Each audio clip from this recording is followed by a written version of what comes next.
اعوذ باللہ من الشیطان الرجیم بسم اللہ الرحمن الرحیم شہر رمضان الذی انزل فیہ القرآن ہدی للناس وبینات من الہدی والفرقان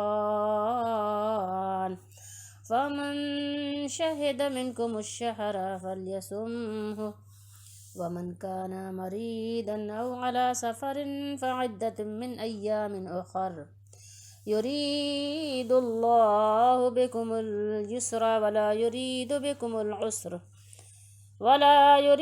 العسر ولتكملوا العدة ولتكبروا الله على ما هداكم ولعلكم تشكرون شہر رمضان الذی انزل فیہ القرآن. کیا خوبصورت کلام ہے مالک الملک کا. کیا فرما رہا ہے اللہ تعالیٰ؟ ترجمہ تفہیم القرآن ہے. تفہیم القرآن. رمضان وہ مہینہ ہے جس میں قرآن نازل کیا گیا.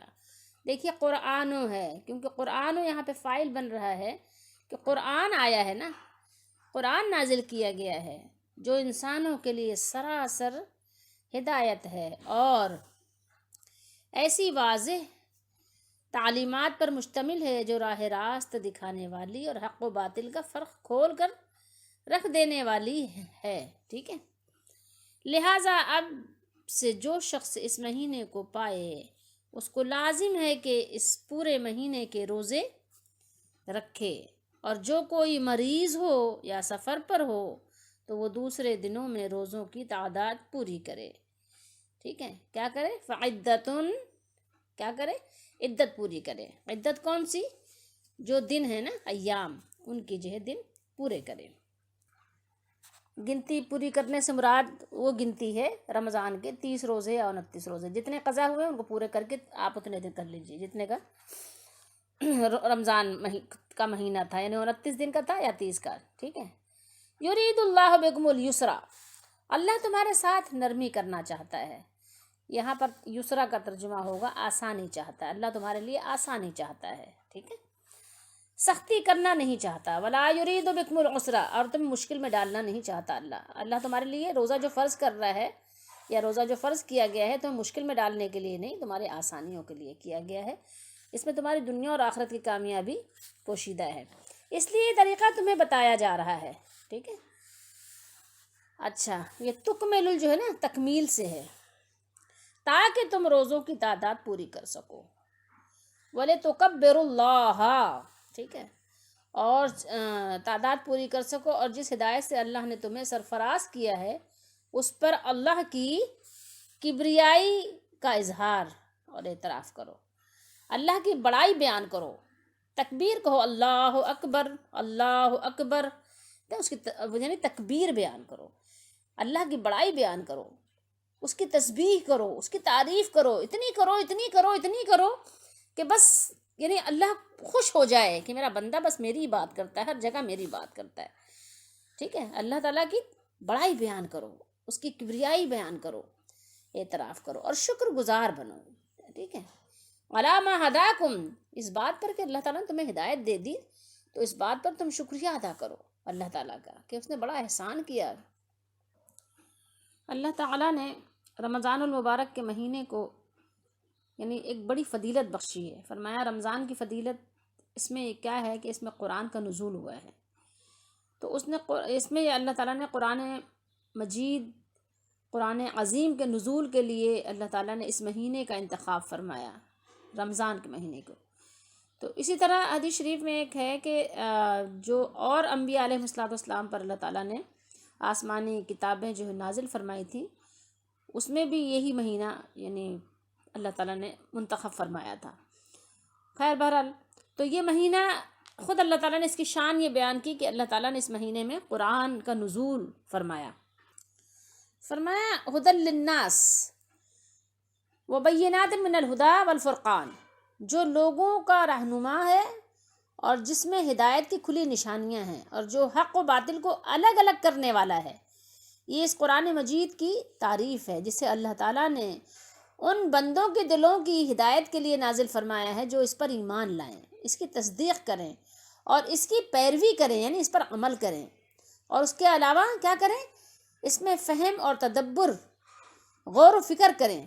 ٹھیک ہے، جو لوگ اس میں غور و فکر کریں گے، تدبر کریں گے، ان کے لیے اس میں بین، واضح اور روشن دلائل، برہان موجود ہیں جو اس بات پر دلالت کرتے ہیں کہ اس میں دلالت کے مقابلے میں جس ہدایت اور سرکشی کے مقابلے میں رشد و بھلائی اور حق و باطل اور حلال و حرام میں جو تفریق کی گئی وہ بالکل واضح اور صحیح ہے. پھر آگے ذکر فرمایا فمن شہد منکم الشہر فلیصمہ. یہ فلیصمہ کو میں آپ کو بتا دوں کہ یہ فا اگر آپ ہٹا دیں گے تو یہ بنے گا لیصمہ، یعنی ان کو ضرور چاہیے کہ کریں. یہ لام یہ ضرور کا معنی دے گا. ٹھیک ہے، تو جو کوئی تم میں سے اس مہینے میں یعنی موجود ہو، اس مہینے کو پا لے، تو اسے چاہیے کہ پورے مہینے کے روزے رکھے. ٹھیک ہے، پورے مہینے کے. اور اس جملے میں رمضان کے روزے جو ہیں، روزے کو ہر اس شخص کے لیے واجب اور فرض قرار دیا جا رہا ہے جو اس مہینے میں یعنی موجود ہو، اس کو پائے.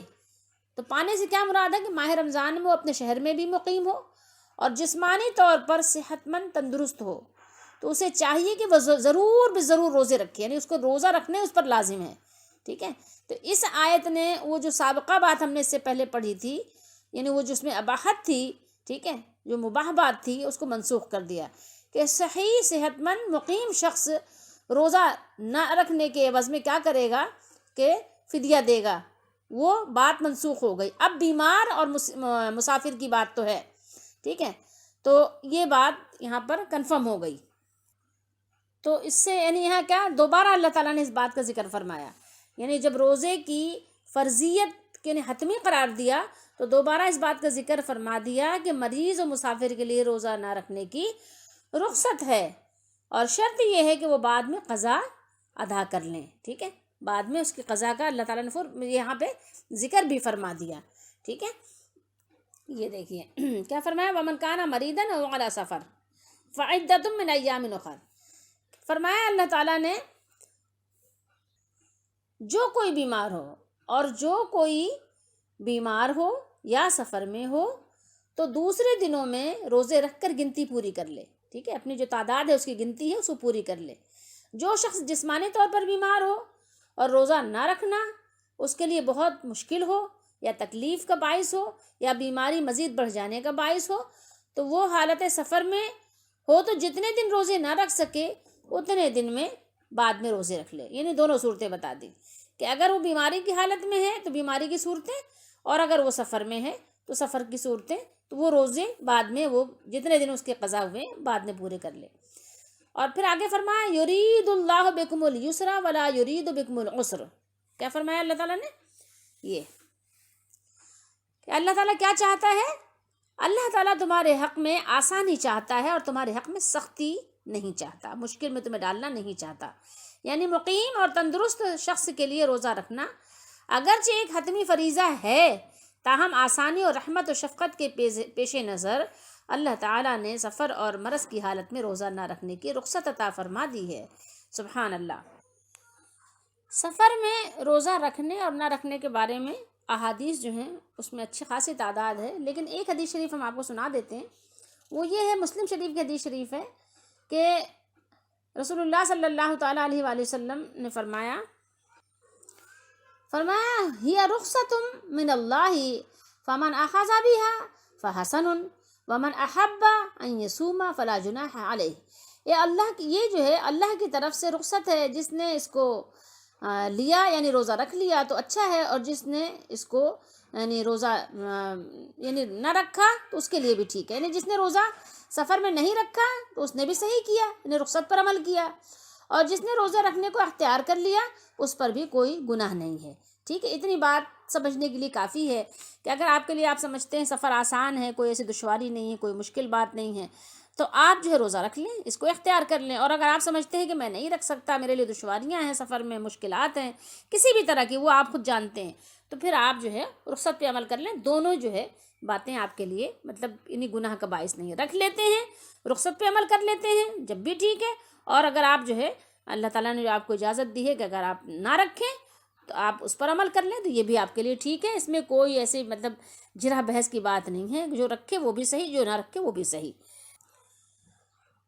صحابہ کرام رضی اللہ تعالیٰ عنہم سے یہ بات ثابت ہے، صحابہ کرام نے رسول اللہ صلی اللہ تعالیٰ علیہ وآلہ وسلم کے ساتھ سفر کیا تو کچھ نے روزہ رکھا اور کچھ نے نہیں رکھا، اور آپ صلی اللہ تعالیٰ علیہ وآلہ وسلم نے خود بھی سفر میں یعنی آپ نے افطار کیا ہے، تو اس میں یعنی کوئی ایسی قباحت والی بات نہیں ہے، نہ کوئی ایسی بات ہے کہ جس پر لوگ ایک دوسرے کو مطعون کریں، یہ ایک اللہ کی طرف سے آسانی ہے، تو جو چاہے اس کو اویل کرے، جو چاہے نہ اویل کرے، مرضی ہے۔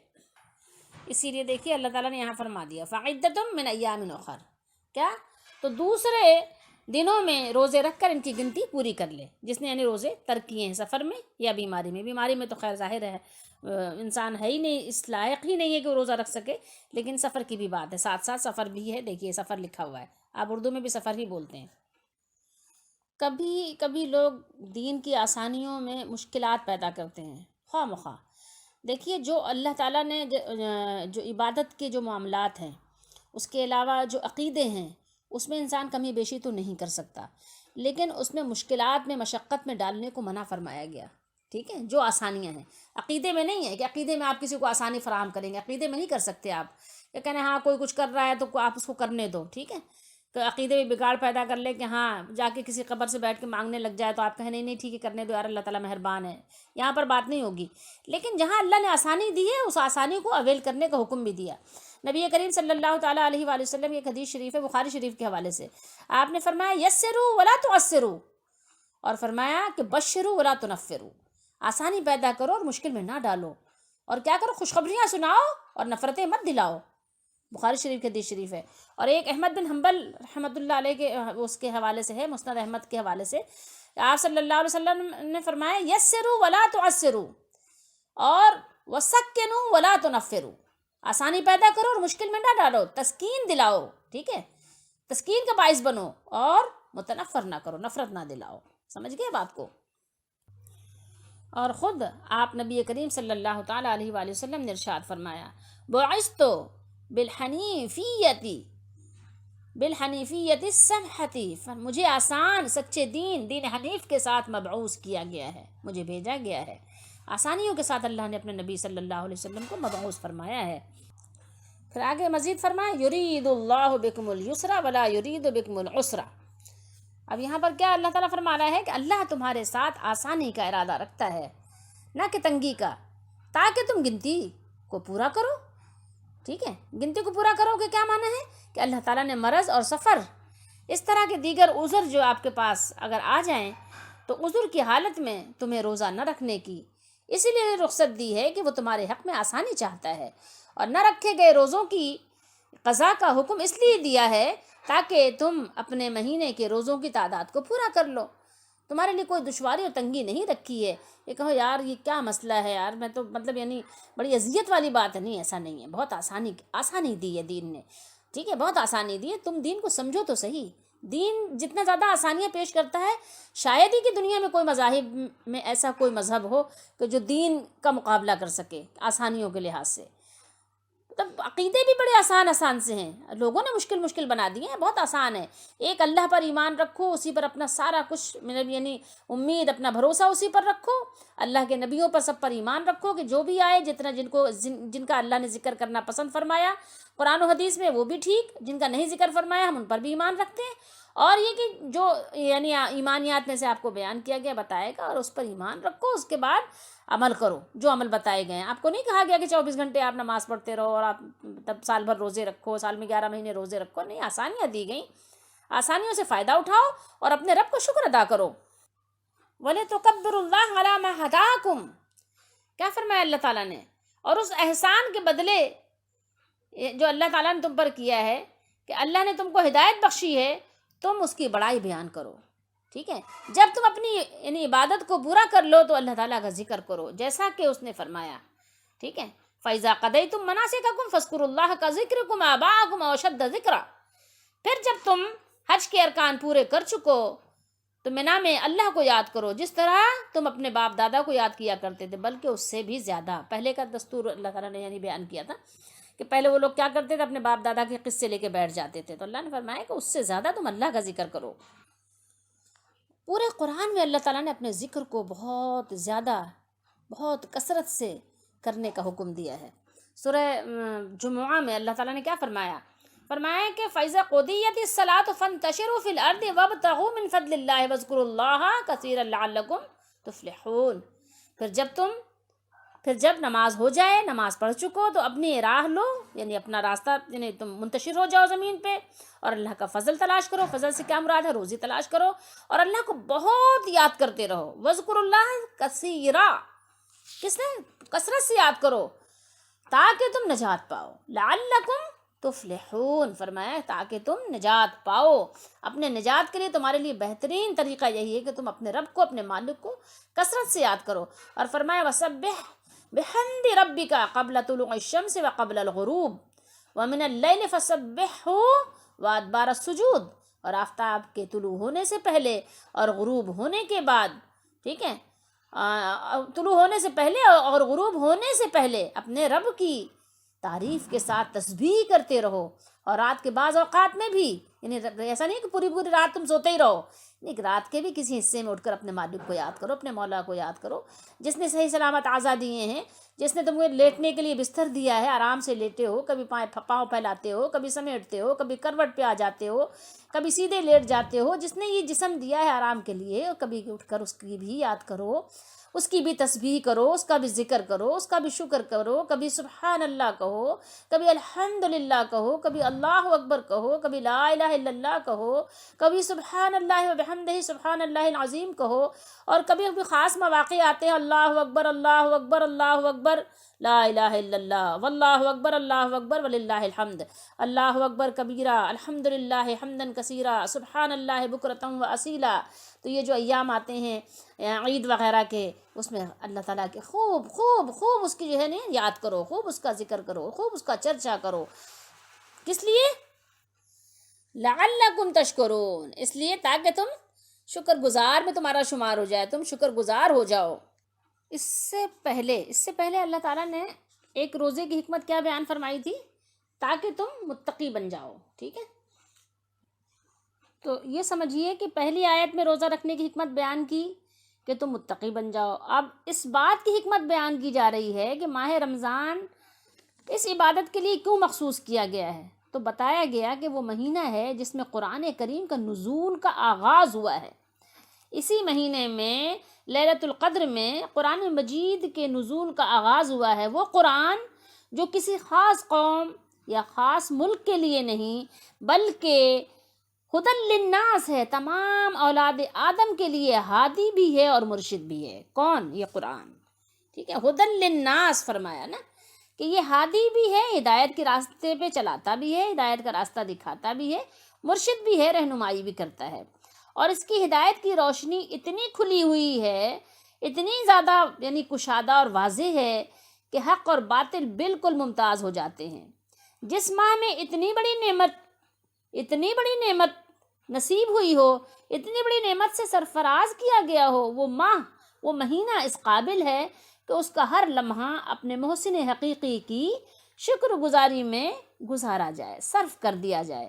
اور اس نعمت کی شکر گزاری کی بہترین صورت یہی ہے کہ دن میں روزہ رکھا جائے، رات کو قرآن مجید کی تلاوت کی جائے، قرآن مجید پڑھا جائے، قرآن مجید سنا جائے، اور نماز کا قیام کیا جائے، ٹھیک ہے، رات کو نماز کا اہتمام کیا جائے، تاکہ اس مہینے میں نفس کی ایسی تربیت ہو جائے، ایسی اس کی اصلاح ہو جائے کہ وہ اس بار امانت کو اچھی طرح اٹھا سکیں، ٹھیک ہے۔ تو فرمایا کہ لعلکم تشکرون، یعنی اشارہ کر دیا اللہ تعالیٰ نے کہ یہ آپ کو اس لیے یہ نعمتیں عطا کی گئی ہیں، آپ یہ کام کرو، اور ان کاموں کے کرنے کا مالک حقیقی کا مقصد اور منشا کیا ہے؟ تمہیں تنگ کرنا نہیں ہے، بلکہ ان احکامات سے تمہاری آسانی اور تمہارے لیے اصلاح کرنا مقصود ہے، کہ تمہاری اصلاح ہو جائے اور تمہارے لیے دنیا اور آخرت میں آسانیاں فراہم کر دی جائیں۔ تو کتنی بڑی یعنی کہنا چاہیے یہ نعمت ہے، تو اس نعمت کی شکر گزاری کرنا چاہیے.